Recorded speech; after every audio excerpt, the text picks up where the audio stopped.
தினம் ஒரு தகவல், தினம் ஒரு ஞானம். அனுசரித்து போதல், இது யாருக்காவது சரிதா? இப்போ நம்ம யோசிச்சு, இப்ப இருக்கும் காலகட்டங்களில் நாம் யாரையும் அனுசரித்து போவதில்லை. நீங்க வார்த்தைகளை கவனிக்கணும். யாரையும் அடிமையாக போக வேண்டும் என்று சொல்லவில்லை. அடிமைத்தனம் வேறு, ஆனால் அனுசரித்து போதல் என்பது வேறு. ஒரு குடும்பத்தில் கூட எடுத்துக்கொள்ளுங்க. ஒரு கணவன் மனைவி கிட்ட ஏன் ஒரு வார்த்தை ஏதோ சொல்லிட்டு போட்டோமே, ஏன் சொல்லட்டுமே, அவருக்கு அவங்க மனநிலையில் அவங்களுக்கு ஏதோ பண்றாங்க, அதனால் அவர்களுக்கு நம்மேல் பாசம் இல்லை, அன்பு இல்லை, இப்படி தவறான கணக்குகள் போட வேண்டாம். ஏன்னா அவங்களுக்கு ஏதோ ஸ்ட்ரெஸ் இருக்கும், ஏதோ ஒரு ஆபீஸ்ல பிரச்சனை இருக்கும், மனைவியாக இருந்தால் உடல்நிலை சரியில்லாமல் இருக்கும், அந்த நேரத்தில் ஒரு சமையல் சரியா வந்திருக்காது, எத்தனையோ விஷயங்கள். அப்ப அதை அனுசரித்து போகாமல் எப்ப பாரு எரிச்சல் பட்டு கொண்டு, கஷ்டப்பட்டு கொண்டு, நாம் கோபப்பட்டு கொண்டு, நாம் திருப்பி திருப்பி சொல்லியிருக்கோம், கோபம் என்பது நம் ஆற்றலை குறைக்கும். ஒருத்தரை பார்த்து நம்ம கோபப்பட்டோம் ஆனால் நம்ம உடலில் இருக்கும் உறுப்புகள் பழைய நிலைக்கு வருவதற்கு 6 மணி நேரம் ஆகுமா? யோசிச்சு பாருங்க.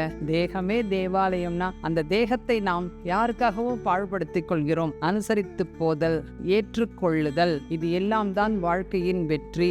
40 வருடம் நாங்க சேர்ந்திருக்கோம், 50 வருடம் சேர்ந்திருக்கோம்னா 2 பேருக்கிட்டையும் குறைகள் இல்லாமல் இருக்குமா? யோசிச்சு பாருங்க. ஆணிடமும் இருக்கும், பெண்ணிடமும் இருக்கும். ஆனா போட்டோம், இது என்ன பெரிய விஷயம் அப்படின்னு அனுசரித்து போவது என்பது மிக மிக முக்கியமான ஒரு விஷயம். வாழ்க்கையில் வெற்றி காண வேண்டும். நாம் ஒரு தனி மனிதர் இல்லை. வாழ்க்கைக்கு நான் மட்டும் தனியா இருப்பேன் அப்படின்னு எப்பயுமே நம்ம சொல்ல முடியாது. நம்மளை சார்ந்து நிறைய பேர் இருப்பாங்க.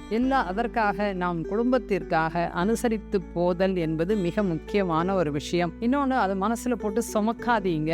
எந்த ஒரு விஷயத்தையும் ஏதோ கோபமா ஏதோ பேசிட்டாங்களா வீட்டுல இருக்கவங்க, அதை மனசுல வச்சுக்கிட்டு ஒரு 10 பேர்கிட்ட போய் ஷேர் பண்ணுவோம். இன்னைக்கு காத்தாலும் இப்படி நடந்துதா, இதை நான் சொன்னேனா, இதை இப்படி பண்ணாரா, அப்படியே சொல்றவங்க மறந்தே போயிருப்பாங்க. அந்த விஷயத்தை ஞாபகமே வச்சிருக்க மாட்டாங்க. ஆனா நாம என்ன செய்வோம்னா, அதையே மனசுல வச்சுக்கிட்டு நாம் அன்னைக்கு சாப்பிடாம இருந்து வயிற்றையும் பட்டி போட்டு, நிறைய இது நடக்கக்கூடிய விஷயங்களைத்தான் நான் சொல்கிறேன். அப்ப என்ன ஆகும் அப்படின்னா, எப்ப பாரு ஒரு ஸ்ட்ரெஸ், எப்ப பாரு ஒரு சோர்வு, எப்ப பாரு ஒரு லேசினஸ், சோம்பேறித்தனம், இப்படியே வாழ்க்கை போய்கொண்டிருக்கும். வாழ்க்கை கோலாகலமாக வாழ்வதற்கு, ஆனந்தமாக வாழ்வதற்கு, அதுக்கு ஏற்றுக்கொள்ளுதல், அதற்கப்புறம் ஒரு பொறாமை இல்லாமல் இருத்தல், ஒத்தரை ஒத்தர் ஒப்பிட்டு பார்க்காமல் இருப்பது, அனுசரித்து போவது, இது எல்லாம் இருந்தால் வாழ்க்கை ஒரு இன்பமயமான வாழ்க்கையாக இருக்கும்.